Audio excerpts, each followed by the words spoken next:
नमस्कार विद्यार्थियों। भारतीय राज्यव्यवस्था पेपर के अंतर्गत हम बीए सेकंड ईयर के पाठ्यक्रम को अध्ययन में निरंतर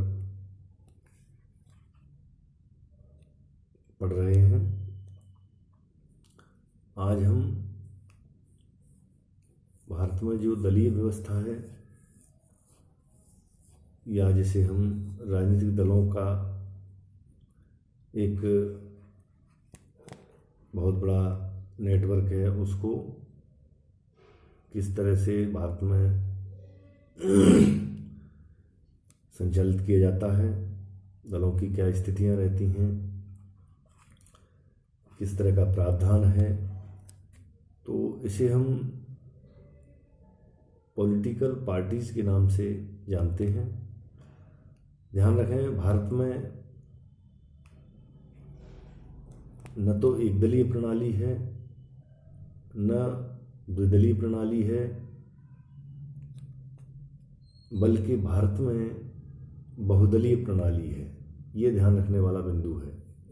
हम अमेरिका की बात करें, मूल रूप से इंग्लैंड की बात करें तो प्रमुख रूप से दो दल हैं और वे दोनों ही दल मूल रूप से सरकार को कोई एक के द्वारा बनाया जाता है। लेकिन हम भारत के परिप्रेक्ष्य में जब बात करते हैं तो राष्ट्रीय जो दल हैं उनमें से किसी के द्वारा भी मान्यता प्राप्त होने के बाद सरकार बनाने का कार्य किया जा सकता है और गठबंधन की सरकारों के माध्यम से कई बार इस तरह की राजनीतिक दलों को अल्पमत रहते हुए भी सरकार बनाने का जो कार्य है उनके द्वारा किया गया है। तो बहुदलीय प्रणाली के अंतर्गत भारत में जो व्यवस्था चलती है, राजनीतिक दलों के समेकित स्वरूप को देखने के संदर्भ में इसकी जो मूल प्रवृत्ति है, एक दल की प्रधानता वाली बहुदलीय पद्धति या बहुदलीय पद्धति में एक दल की प्रधानता वाली है। राजनीतिक दल लोकतंत्र के लिए पूरी तरह से अत्यावश्यक अपरिहार्य है। राजनीतिक दलों को मान्यता जो देता है वो निर्वाचन आयोग का कार्य है। 15वीं लोकसभा चुनाव अप्रैल मई 2009 से पूर्व भारत में चुनाव आयोग ने 7 राष्ट्रीय व 42 क्षेत्रीय राजनीतिक दलों को मान्यता प्रदान कर रखी थी। राजनीतिक दलों की संख्या घटती बढ़ती रहती है। वर्तमान में इनकी जो राष्ट्रीय दल हैं उन राष्ट्रीय दलों में मुख्य रूप से 6 हैं। भारतीय राष्ट्रीय कांग्रेस, जिसका जो चुनाव चिन्ह है हाथ का पंजा, भारतीय जनता पार्टी जिसको हम भाजपा बोलते हैं, उसका जो चुनाव चिन्ह है कमल। इसी तरह से तीसरे नंबर पर बहुजन समाज पार्टी बसपा, जिसका चुनाव चिन्ह हाथी। राष्ट्रवादी कांग्रेस पार्टी राकापा, जिसका चुनाव चिन्ह घड़ी। भारतीय कम्युनिस्ट पार्टी भाकपा, सीपीआई बाली और हंसिया चुनाव चिन्ह। मार्क्सवादी कम्युनिस्ट पार्टी एमसीपी, माकपा, सीपीएम जिसे कहते हैं हंसिया और हथौड़ा के चुनाव चिन्ह इनको राष्ट्रीय राजनीतिक दलों की स्थिति को प्राप्त होने के संदर्भ में दिए गए हैं। मान्यता इनको मूल रूप से भारत का निर्वाचन आयोग प्रदान करता है। राजनीतिक दलों को मूल रूप से 3 श्रेणियों में बांटा जाता है। पहले हैं राष्ट्रीय दल, दूसरे हैं राज्य स्तरीय या क्षेत्रीय दल, तीसरे हैं गैर मान्यता प्राप्त पंजीकृत दल। राष्ट्रीय दल का दर्जा प्राप्त का जो मुख्य आधार है वह मूल रूप से हम देखते हैं लोकसभा अथवा विधानसभा चुनावों में किन्हीं 4 अथवा अधिक राज्यों में कुल डाले गए वैध मतों का कम से कम 6% मत प्राप्त करने होंगे तथा किसी राज्य अथवा राज्यों में लोकसभा की कम से कम 4 सीटें जीतनी होनी आवश्यक है। इससे राष्ट्रीय दल के दर्जा देने का रास्ता सुगम किया जाता है।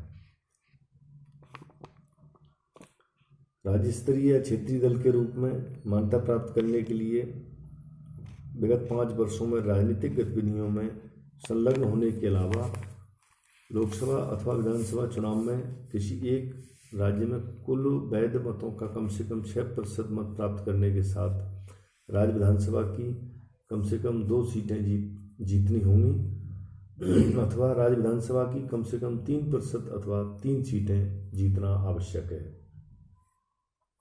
मान्यता प्राप्त राष्ट्रीय व क्षेत्रीय दलों को विशेष व स्थायी चुनाव चिन्ह आवंटित किए जाते हैं। उन्हें रेडियो और टेलीविज़न पर चुनाव प्रचार के लिए समय भी आवंटित किया जाता है। फिर आते हैं गैर मान्यता प्राप्त पंजीकृत दल। राष्ट्रीय तथा क्षेत्रीय दलों के अतिरिक्त अन्य सभी पंजीकृत दल गैर मान्यता प्राप्त पंजीकृत दल की श्रेणी में आते हैं।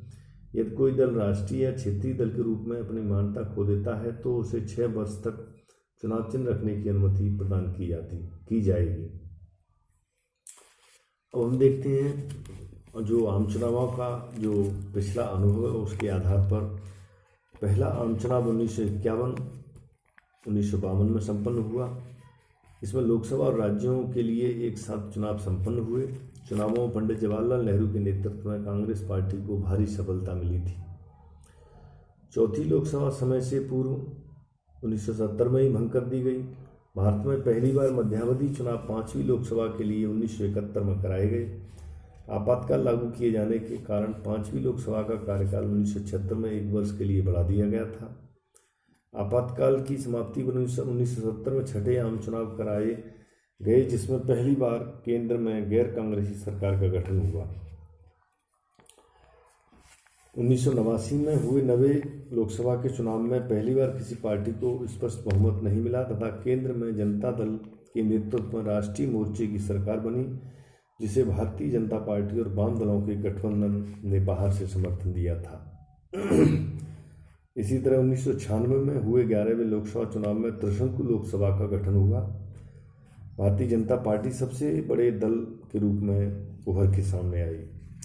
इसी तरह 1998 में 12वीं लोकसभा के चुनाव में भारतीय जनता पार्टी सबसे बड़े दल के रूप में उभरी तथा उसने अन्य दलों के साथ राष्ट्रीय जनतांत्रिक गठबंधन बनाकर अटल बिहारी वाजपेयी के नेतृत्व में सरकार का गठन किया। परंतु 13 माह बाद ही यह सरकार लोकसभा में एक वोट से गिर गई। 1999 में 13वीं लोकसभा के चुनाव कराए गए, जहां राष्ट्रीय जनतांत्रिक गठबंधन को पूर्ण बहुमत मिला तथा अटल बिहारी वाजपेयी ने तीसरी बार प्रधानमंत्री पद की शपथ ली। 2004 में 14वीं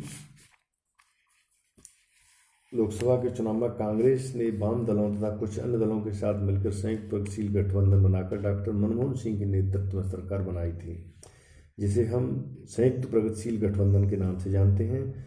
और बीजेपी समर्थित जो दल हैं उनको एनडीए के नाम से, राष्ट्रीय जनतांत्रिक गठबंधन के नाम से जाना जाता है। 15वीं लोकसभा के लिए चुनाव मई 2009 में संपन्न कराए गए। निर्वाचन क्षेत्रों के चौथे परिसीमन के बाद कराए गए इस चुनाव में अनुसूचित जाति अनुसूचित जनजाति के लिए आरक्षित सीटों की संख्या बढ़ाकर 85 से 48 कर दी गई। अनारक्षित सीटों की संख्या घटकर के 410 रह गई। आम चुनाव, मध्यावधि चुनाव एवं उपचुनाव। जब मतदाताओं द्वारा लोकसभा या राज्यों में संघ राज्य क्षेत्रों की विधानसभाओं के लिए प्रतिनिधियों को एक निश्चित पूर्णकालिक अवधि 5 वर्ष के लिए चुना जाता है तो उसे आम चुनाव कहते हैं। 5 वर्ष का एक टारगेट रहता है। फिर जब लोकसभा राज्य विधानसभा अपनी अवधि 5 वर्ष पूर्ण करने से पहले ही बंद कर दी जाती है और नए चुनाव कराए जाएं तो ऐसी दशा में जो चुनाव है वह मध्यावधि चुनाव कहलाता है। जब सदन में कोई स्थान प्रतिनिधियों की मृत्यु, त्यागपत्र, निरस्तता के कारण रिक्त हो 6 माह से पूर्व उसका निर्वाचन कराया जाना अनिवार्य है तथा ऐसे निर्वाचन को उपचुनाव के नाम से जाना जाता है। आम चुनाव की मध्यावधि चुनाव में चुने गए प्रतिनिधि अपने पूर्ण काल के लिए निर्वाचित होते हैं, जबकि उपचुनाव में प्रतिनिधि सदन के शेष बचे समय के लिए चुने जाते हैं। अब हम देखते हैं कांग्रेस की स्थापना 28 दिसंबर 1985 को हुई। 1907 में कांग्रेस का उदारवादियों और उग्रवादियों में विभाजन हुआ। 1920 से 47 तक कांग्रेस का नेतृत्व महात्मा गांधी ने किया। स्वतंत्रता के बाद गांधी जी ने कांग्रेस को राजनीतिक दल के बजाय लोक सेवक संघ संस्था में रूपांतरित होने की सलाह भी दी थी।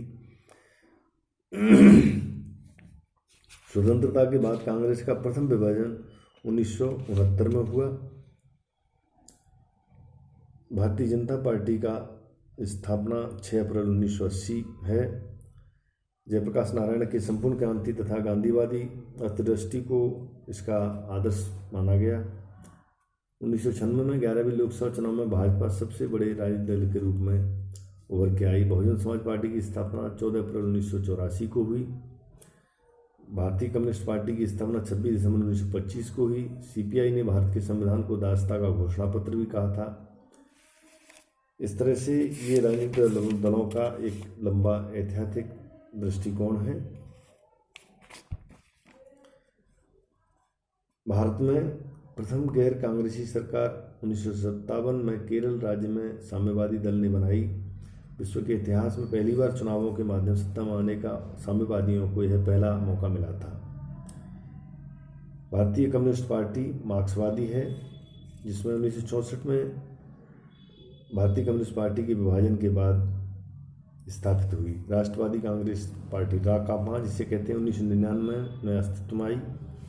अलग अलग राज्यों के जो स्तर हैं दल के, तो उनके अलग अलग अध्यक्ष संस्थापक रहे हैं।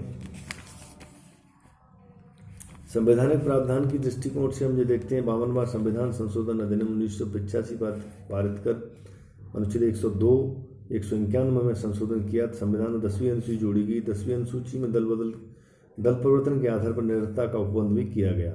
इसे दल बदल विरोधी कानून भी कहा जाता है। इस तरह से राजनीतिक दलों का जो दृष्टिकोण है, स्थिति है। 91 वाला संविधान संशोधन 2003 द्वारा दल बदल की खामियों को दूर करने तथा उसे और प्रभावी बनाने की व्यवस्था की। अब केवल संपूर्ण दल के विलय को ही मान्यता दी गई है। तो इस तरह से ये राजनीतिक दलों का एक संक्षिप्त हमने विवरण प्रस्तुत किया। धन्यवाद।